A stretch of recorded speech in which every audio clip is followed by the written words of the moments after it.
Bonjour auditeurs, bonjour auditrices, bonjour téléspectateurs, bonjour chères téléspectatrices. Nous sommes donc notre mardi saint. Nous prions donc ensemble au nom du Père et du Fils et du Saint-Esprit. Amen. Nous lisons donc notre évangile de ce jour, évangile de Jésus-Christ selon Saint Jean, en son chapitre 13, versets 21 à 33. Et versets 36 à 38. En ce temps-là, au cours du repas que Jésus prenait avec ses disciples, il fut bouleversé en son esprit et il rendit ce témoignage. Amen, amen, je vous le dis, l'un de vous me livrera. Les disciples se regardaient les uns les autres avec embarras, ne sachant pas de qui Jésus parlait. Il y avait à table, appuyé contre Jésus, l'un de ses disciples, celui que Jésus aimait. Simon-Pierre, lui, faisait signe de demander à Jésus de qui il veut parler.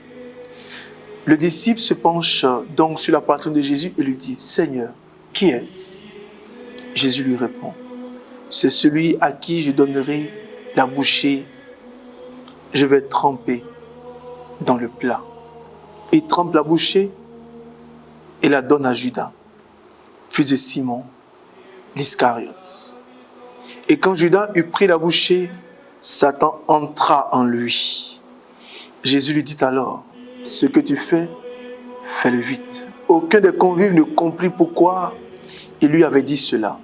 Comme Judas tenait la bourse commune, certains pensaient que Jésus voulait lui dire d'acheter ce qu'il fallait pour la fête et de donner quelque chose aux pauvres. Judas prit la bouchée, il sortit aussitôt. Or, il faisait nuit. Quand il fut sorti, Jésus déclara, « Maintenant, le Fils de l'homme est glorifié et Dieu est glorifié en lui. Si Dieu est glorifié en lui, Dieu aussi le glorifiera et il le glorifiera bientôt. Petits enfants, c'est pour peu de temps encore que je suis avec vous. Vous me cherchez et comme je l'ai dit aux Juifs, là où je vais, vous ne pouvez pas aller. Je vous le dis maintenant, à vous aussi. » Simon-Pierre lui dit, « Seigneur, où vas-tu » Jésus lui répondit, « Là où je vais, tu ne peux pas me suivre maintenant, mais tu me suivras plus tard. » Pierre lui dit, « Seigneur, pourquoi ne puis-je pas te suivre à présent? Je donnerai ma vie pour toi. » Jésus réplique, « Tu donneras ta vie pour moi? Amen, amen, je te le dis, le coq ne chantera pas avant que tu m'aies régné 3 fois. » Parole du Seigneur notre Dieu. Bien-aimés frères, bien-aimées sœurs, le Seigneur nous invite véritablement à comprendre ces mystères, à comprendre ces grands moments. Nous sommes dans ce temps de silence. Je voudrais donc vous donner quelques consignes pour le temps de silence. Le temps de silence va nous aider. La première chose que nous allons faire aujourd'hui et demain, ça sera le silence par les signes.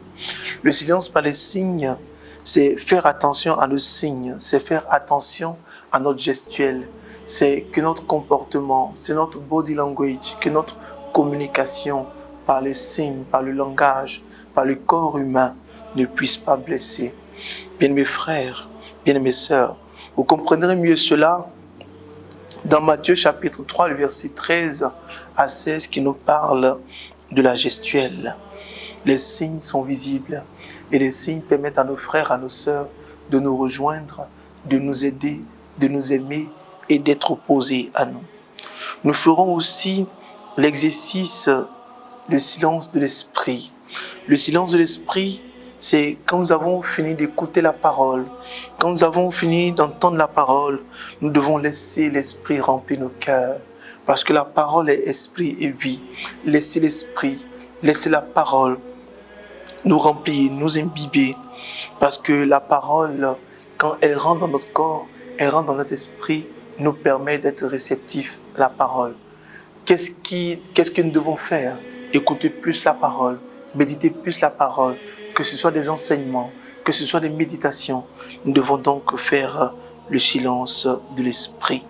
Bien-aimés frères, Bien-aimées sœurs, voici 2 exercices que je voudrais vous donner, tout en espérant demain vous donner encore 2 autres exercices. Nous sommes en train de nous préparer pour entrer dans cette méditation le vendredi et samedi avant la résurrection du Seigneur. La parole est très claire. Jésus est à table avec ses disciples et Jésus va être trahi. Quelquefois, nous en voulons à Judas, mais nous aurons pu faire la même chose.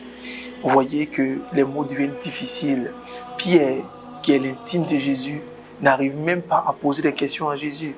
Il demande à quelqu'un qui est à côté de Jésus, le disciple que Jésus aimait le plus, de lui expliquer tout ce qu'il est en train de dire. Il arrive des moments où nous manquons de courage. Il arrive des moments où notre communication n'est pas ce que le Seigneur veut de nous. Il arrive des moments où le Seigneur même nous parle, nous n'arrivons pas à cerner. Alors que par ces 2 exercices, de l'exercice par le geste, l'exercice de silence, Dieu puisse encore se révéler à nous et que Dieu puisse nous aider à le rencontrer, à le retrouver. Très bonne semaine de silence, très bonne semaine avec la bonne gestuelle, très bonne semaine sainte. Que Dieu nous garde et nous retrouvons demain. Prions ensemble.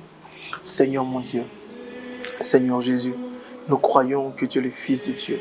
Nous croyons que tu es le Fils de Marie. Nous croyons en ta grâce. Nous croyons en ta bonté. Pendant que tu vas vivre ta passion, aide-nous à comprendre ce que tu attends de nous et que la gloire te revienne. Merci Jésus. Merci mon roi. Merci Marie. Merci Joseph. Que Dieu nous garde et que Dieu nous bénisse. Au nom du Père et du Fils et du Saint-Esprit. Amen. Amen. Amen.